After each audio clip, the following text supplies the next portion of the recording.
আসসালামু আলাইকুম। Quick kitchen থেকে আপনাদের অনেক, অনেক স্বাগত এবং শুভেচ্ছা জানাচ্ছি। তো আজকে আমি গরুর মাংসের একটা রেসিপি দেখাবো। সেটা হচ্ছে কাটা মসলা দিয়ে গরুর মাংস রান্না করব। এটা অনেক মজার একটা রান্না। তো আমি এখানে ২ কেজি পরিমাণ মাংস নিয়েছি, আ হাড় এবং মাংস মেলানো। তো পানি ঝরিয়ে দিতে হবে। তো আমার এখানে কিন্তু একটু পানি আসছে। কারণ আমি মাংসটা আগেই হাঁড়িতে রেখেছিলাম। মাংসের চোয়ায়ে একটু পানি জমছে নিচে। তো আপনারা পানি ভালোভাবে ঝরিয়ে নিবেন। তো যেহেতু এটা কাটা মসলা দিয়ে রান্না করব, তাই এখানে আমি সব কাটা মসলাগুলো একে, একে দিয়ে দিব। তো এখানে দিয়ে দিচ্ছি ২ চা চামচ পরিমাণ আদা কুচি। মাংসের পরিমাণ কিন্তু ২ কেজি এখানে।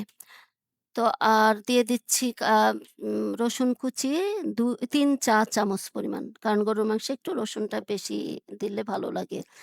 আর দিয়ে দিচ্ছি শুকনা মরিচ ১২ টি, আস্ত শুকনা মরিচ ১২ টি আমি মাঝখান দিয়ে চিড়ে বিচিগুলো ঝেড়ে ফেলে দিয়েছি। দিয়ে দিব পরিমাণ মতো লবণ আর গোটা গরম মসলা।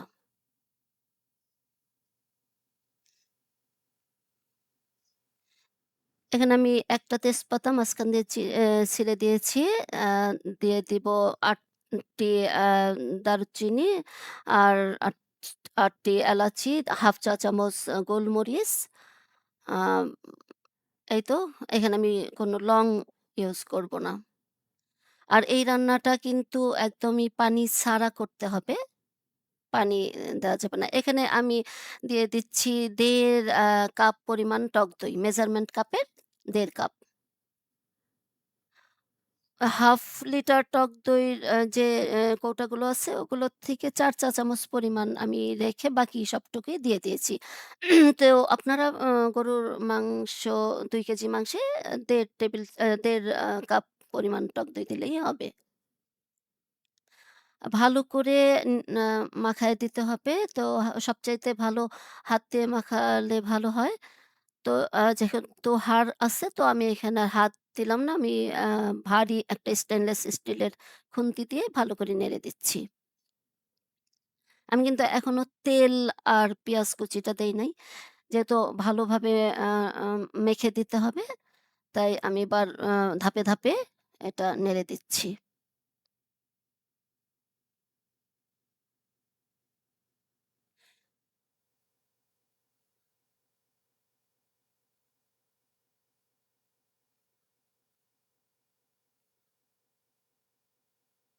এখন দিয়ে দিব পরিমাণ মতো রান্নার তেল।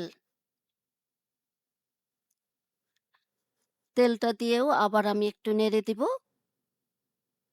এটা যত ভালোভাবে আ মাখতে পারবেন ততই কিন্তু টেস্টটা ভালো আসবে। এখন দিয়ে দিচ্ছি পেঁয়াজ কুচি। এখানে আমি ১ বাটি পরিমাণ পেঁয়াজ কুচি দিলাম। যেহেতু ২ কেজি মাংস, পেঁয়াজ কুচিটা দিয়েও আমি ভালোভাবে নেড়ে দিচ্ছি।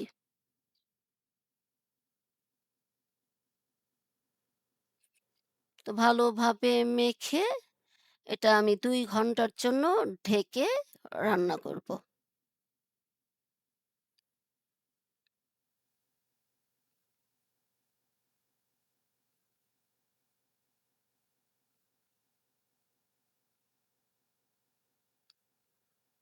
এই রান্নাটা কিন্তু অনেক মজা হয়। আপনারা রান্না করে না খেলে বুঝবেন না।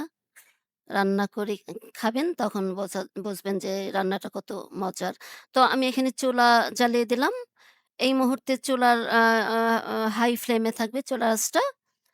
এখন আমি এক ঢেকে দিব। ২ ঘন্টার জন্য ঢেকে দিব। এই রান্নাটা ননস্টিক হাঁড়িতেই আপনারা করবেন। তাহলে কি হবে? এই কাঁচের ঢাকনা থাকবে, বোঝা যাবে যে নিচে পড়ল কিনা বা পানি বেশি আছে কিনা। তো আমি ২ ঘন্টা পরে ঢাকনাটা খুললাম। তো এখনো একটু আমরা একটু বেশি নরম খাই মাংস। একটু শক্ত, শক্ত আছে। আমি একটু দেখে নিব। তো সেজন্য আমি আরো ২০ মিনিট এটা রান্না করব। আর বলক আসার পরে কিন্তু আঁচটা একদমই কমিয়ে দিতে হবে। বলক আসা পর্যন্ত হাই হিটে থাকবে। বলক আসলেই চুলার আঁচটা একদম লো করে দিবেন ২ ঘন্টার জন্য। তো একটু শক্ত আছে আমার কাছে মনে হলো, তাই আমি আরো ২০ মিনিট একদমই আঁচ কমিয়ে এটা ঢাকনা দিয়ে ঢেকে রাখবো।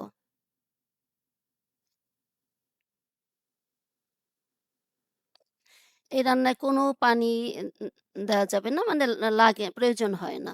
তারপর যদি প্রয়োজন হয় আপনারা একটু গরম পানি দিবেন, যদি সেদ্ধ না হয়। তো আমি ২০ মিনিটের জন্য আবার ঢেকে দিলাম।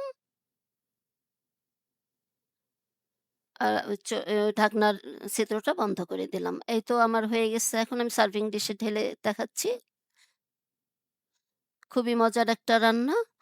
এই কোরবানি ঈদে সবার বাসায় কম বেশি ফ্রিজে মাংস থাকে। তো আপনারা এই অল্প পরিমাণ রানবেন। ২ কেজি রানতে হবে এমনটা না। আপনারা ১ কেজিও রান্না করতে পারেন। তো রান্না করে খাবেন। আল্লাহ হাফেজ। আসসালামু আলাইকুম।